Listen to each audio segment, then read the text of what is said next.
Our news is brought to you by Alive.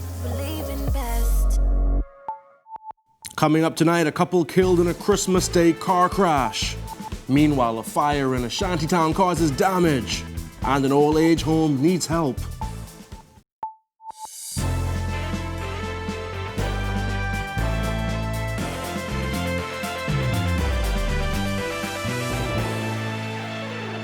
Welcome to Our News, and thanks for joining us. I'm Jared Higgs. Topping news tonight, a couple were killed in a Christmas Day car collision that left 4 other people in hospital, including 2 juveniles. The tragic accident taking place at around 6 p.m. near the intersection of West Bay Street and Blake Road.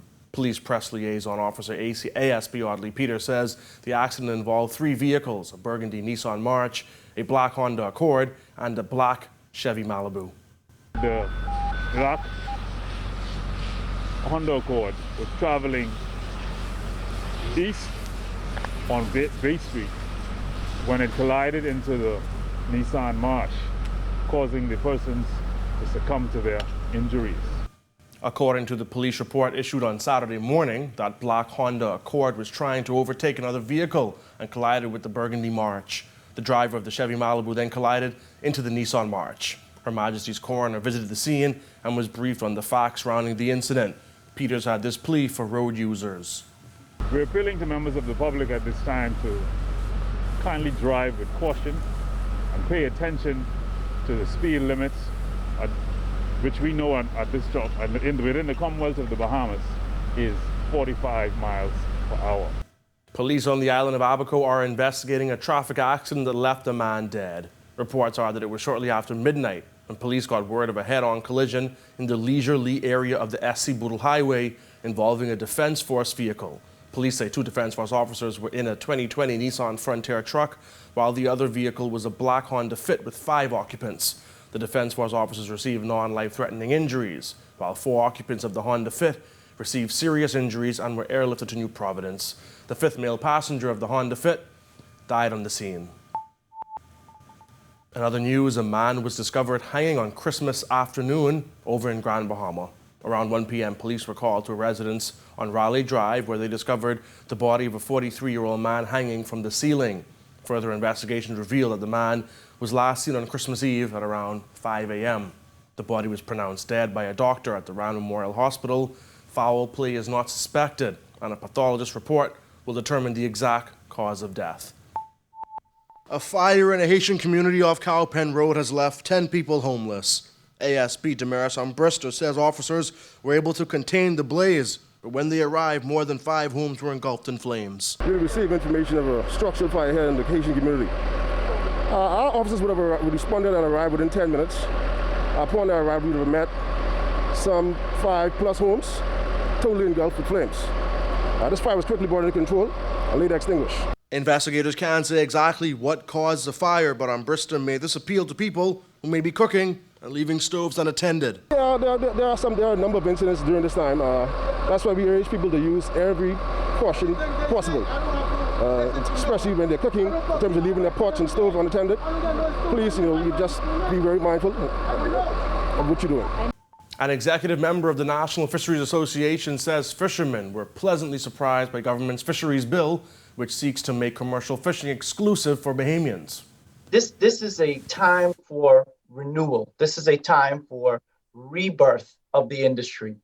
Secretary of the National Fisheries Association, Paul Melis, says Bahamian fishermen are hailing the move by government to make the commercial Bahamian fishing market exclusively Bahamian. We're going to see a lot of positive things, and the fishermen are very, very optimistic now about the future of their ability to catch within a sustainable yield and not have to be concerned about Nassau-based operations and coming in and just wreaking havoc any which way. No respect for community guidelines, no respect for cultural fishing ground legacy, nothing. Some Bahamian fishing companies, foreign fishermen, and their wives have written to Minister of Agriculture and Marine Resources Michael Pintard to demand consultation on the matter. Those foreign fishermen have been fishing legally with spousal permits, and in their letter, they claim there aren't sufficient Bahamian divers to meet demand. Earlier this week, several other families spoke out, saying they would be unfairly impacted by the bill's exclusion of foreign fishermen. Asked how he felt about their claims, Mela said years of inaction had led to this point. These people should have never been in this position, Jared. If our administrations had responded to what fishermen have been stating as fact for decades now, that this is a national security issue. Challenges with poachers from the Dominican Republic have created mistrust with foreign fishermen. Mela says he would accept a situation where fishermen with spousal permits are grandfathered into the fishing industry with serious vetting. However, he says he doesn't accept any new entrants. If some of them are able to prove that they deserve to be given a position permanently, but against all new recruits, absolutely not. Once this era is over, it is over. And I never want to see it come back again. We don't ever want to see it come back again. Melis also addressed criticism that the bill discriminates based on gender. He says he disagrees, adding he supports a constitution being amended to allow Bahamian men and women equal status. When I look at my own family, and all the women in my family are fully behind it. All the women of the fishing communities are fully behind it because they know this is a national issue. This is not a female issue. So to come on our news, IDB creates a COVID team. Plus, an old age home needs help.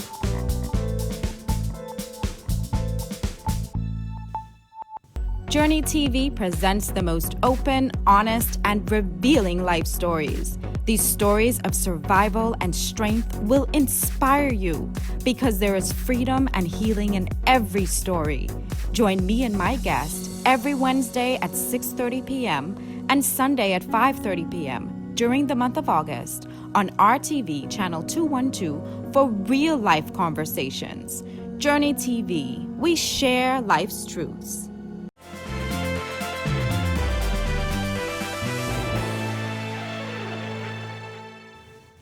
The Ministry of Health reported 10 new coronavirus cases on Christmas Day.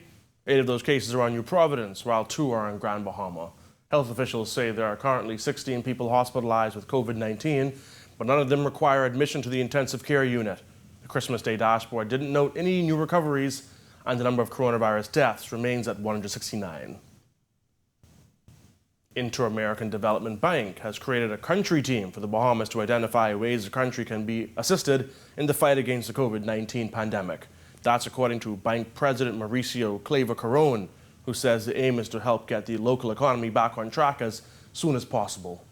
We've worked with the Bahamian government to, first and foremost, we created a team which is kind of a preparedness, recovery, and reconstruction country team is what we call it, to act like a response unit per se. They're identifying the exact numbers. We came up with a budget along with the Bahamian authorities for what is initially necessary to at least have that the first response in regards to the vaccines. That's $4.5 million for actual doses. It depends.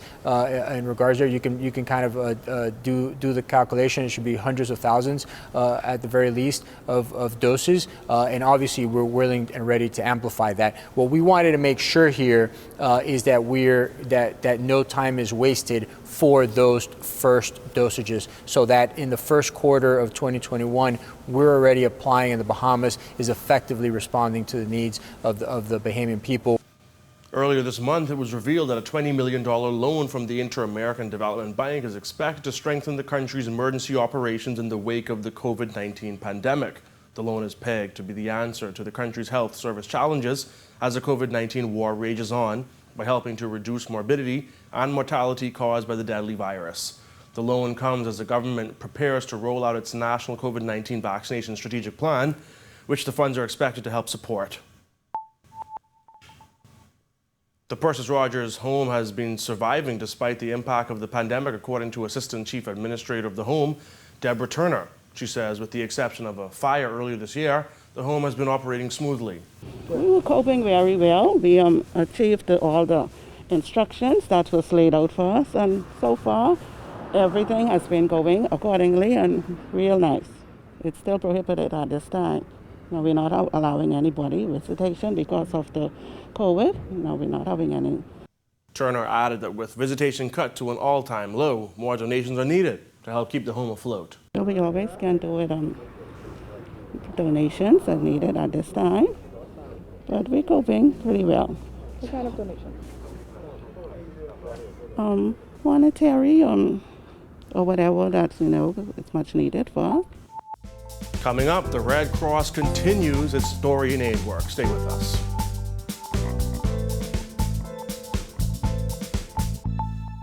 Just when you thought the year would end dry, Rev came through with Magic and Holiday Cheer.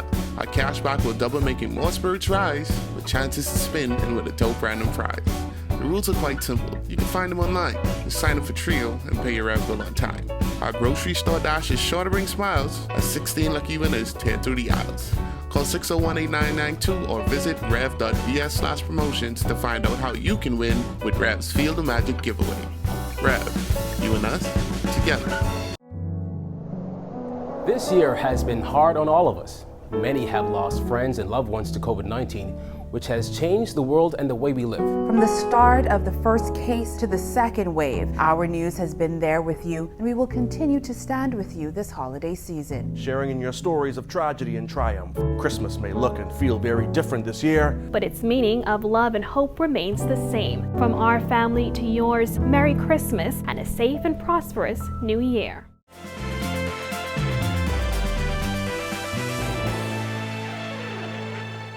The Bahamas Red Cross is wrapping up its hurricane relief programs, which are currently expected to be complete by spring 2021.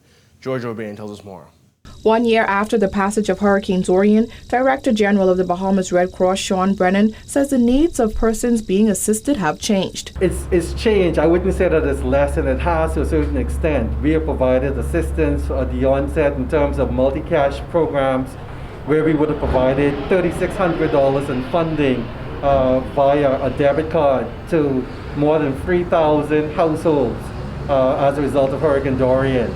Those funds were designed to help families maintain a level of dignity and respect by them selecting the needs that they had at that particular point. Brennan said he is proud of the food and rental assistance the Red Cross was able to provide in the aftermath of the storm. The Bahamas Red Cross also came to the assistance of those impacted in Grand Bahama and Abaco with rental assistance. We were able to provide rental assistance for 6 months, $700 per month for 6 months. That's $4,200 per family. 235 families. We were able to provide that to families in Grand Bahama as they kind of regain their focus as a result of the devastation that took place. 350 homes on Abaco and 200 homes on Grand Bahama are currently being rebuilt with the help of the Red Cross. However, these programs are expected to end in spring 2021. So the Bahamas Red Cross would have provided assistance by way of livelihood grants. Those businesses that were impacted in Abaco and in Grand Bahama. The Bahamas Red Cross came to the assistance through our international donors to provide that assistance as well. And then what we are ongoing in terms of doing, providing housing assistance, those home repair programs, both in Abaco, a total of 550 homes that we're focused on rebuilding. Those with minimum and minor repair up to $10,000. Reporting for Our News Weekend Edition, I'm Georgie O'Bain. The MP for Angleson hosts a Christmas luncheon and toy giveaway. Stay with us. Journey TV presents the most open, honest, and revealing life stories. These stories of survival and strength will inspire you because there is freedom and healing in every story. Join me and my guest every Wednesday at 6:30 p.m. and Sunday at 5:30 p.m. during the month of August on RTV Channel 212 for real-life conversations. Journey TV, we share life's truths.